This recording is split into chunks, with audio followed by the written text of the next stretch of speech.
Good morning students. Today we will be doing the next topic of our topic of lesson number 6 of Mauryan age. In the previous video we saw about the establishment of the Mauryan dynasty by Chandragupta Maurya. Now here in this topic we will see how he spent the rest of his life.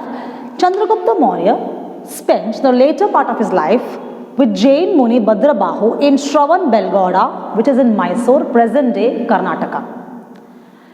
He died in 297 BC. But what is written over here is the rule of Chandragupta Maurya was there on the kingdom of Magad for 24 long years.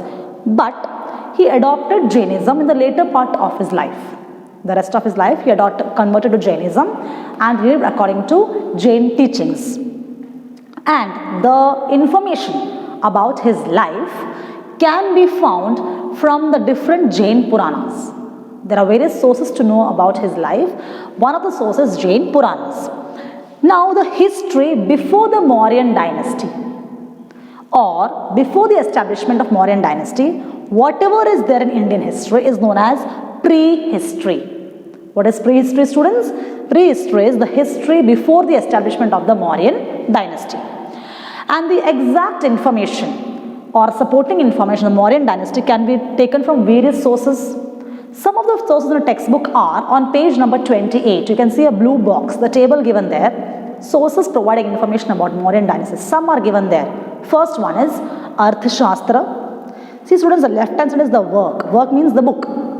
The second topic, that right hand side is the writer, the one who has written it. First is Arthashastra, written by Acharya Vishnugupta, that is Chanakya, Kautilya. Second one, Indica, written by Megasthenes. Third one is Deepvansh and Mahavansh, the Buddhist text from Ceylon, and the Mudra Rakshas drama. It is a drama by Vishak Dutt. So these are the different sources to know history. Now, the whole empire of Magad, that is the Mauryan dynasty, which was formed by Chandragupta with the help of Vishnugupta, that is Chanakya, is known to be the first and the best dynasty of Indian history in the beginning of rule of kings, the first dynasty in history of India, which was formed by Chandragupta Maurya with the help of Vishnugupta, that is Chanakya. And students, we can also get to know about this dynasty from different sources such as from caves, from stone inscriptions, from pillars, stupas, viharas, etc. Now students, let's see about the next topic, that is the Grand Trunk Road. The short form here is GTR. It stands for Grand Trunk Road. From the name itself you can understand it is about a road. Now this road is the oldest and longest road in the continent of Asia. In the Asian continent, this is the oldest and the longest one. It was constructed previously. The first time it was constructed by King Chandragupta Maurya of the Mauryan dynasty, and it extended from Tamralipti to Takshashila, and from Takshashila to Central Asia. See students, the width and the length of the road, such a long road. And this road extended in India in the Ganges plain. Students, don't be confused here. Ganges is the English word for the river Ganga. The plains of the river Ganga till Gandhar, till the area of Gandhar. And after this dynasty, the next person, that is in the Mughal Empire, when the Mughal Empire was in existence in India, the king of that empire, that is Sher Shah Suri, one of the kings, Sher Shah Suri, he rebuilt this road again. And after that, again this road went through a reconstruction. That was during the British rule.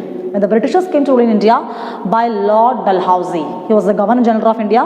During Lord Dalhousie's reign, it was again reconstructed, rebuilt, and it extended from Kolkata to Peshawar. See, such a long road. But presently this road is still there. But it is known as the National Highway from Delhi to Kolkata. Presently this road's name is not Grand Trunk Road. It is known as National Highway from Delhi to Kolkata. Now let's see the next topic of Bindusar. Bindusar reigned from 297 BC to 273 BC. Now this person came to the throne of Magad in the Mauryan dynasty after the death of Chandragupta. That is, he was Chandragupta's son. So after the death of Chandragupta Maurya, his son Bindusar came to the throne of Magad. He retained the kingdom and ruled over it. And in turn, he gifted this throne of Magad to his son Ashoka. So you can consider this as one of the greatest achievements of Bindusar of gifting the throne of Magad to his son Ashoka. Now here there are two things. Ashoka, Prince Ashoka, before becoming king, Prince Ashoka and Prince Sushil. Prince Sushil was made the governor of Takshashila and Prince Ashoka was made the governor of Avanti. Both were given two places as governors. But Prince Sushil failed to control the rebellion of this place, Takshashila. He could not control it properly, the kingdom. But Prince Ashoka was successful in controlling the rebellion. He was a very capable leader. What do you understand by this? Here, students, the word controlling rebellion means he was not able to control the people. He was not able to manage the kingdom. But Prince Ashoka was very successful. He was capable of becoming a king. So in short, what can understand by this? That in the near future, he will be the king. From prince, he will become the king. So what happens here? Bindusar. He thought that I have ruled here for 25 years. Now I will not capture any new territory. So he did not go to capture any new territory. But he made or maintained friendly relationship with other Greek kings during his time. And he ruled for 25 years. Now let's see about Emperor Ashoka. He reigned from 273 BC to 232 BC. Now students, we already saw he acquired the throne from his father, King Bindusar. After the death of Bindusar, Ashoka came to the throne. From Prince Ashoka, he became King Ashoka. But he constantly had clashes. Here students, the word clashes means fights with his brother, elder brother Sushim. We saw Prince Sushim in the previous topic.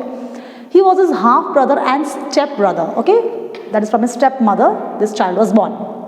And because of that, they always had clashes for the kingdom. But ultimately, Prince Ashoka became King Ashoka and ruled over the throne of Magad. He came to power, but the coronation means what?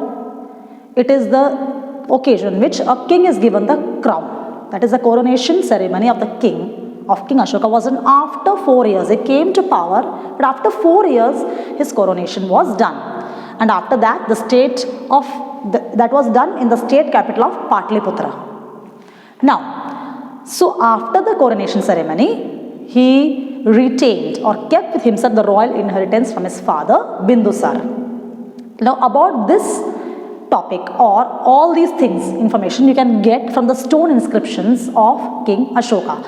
And all these acceptance or the things which he did, his valiant deeds, his bravery, everything can be found in the stone inscriptions from Kandahar and Peshawar on northwest border, then in Nepal, in North India, then up to Mysore. His kingdom extended up to Mysore, that is in present Karnataka. Then in South Gujarat, he had his rule in Saurashtra.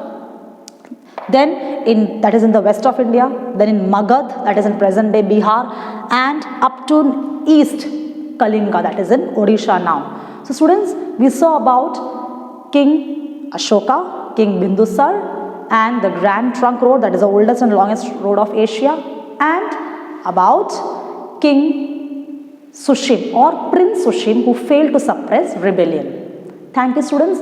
Now in the next video, we will be seeing the next topic.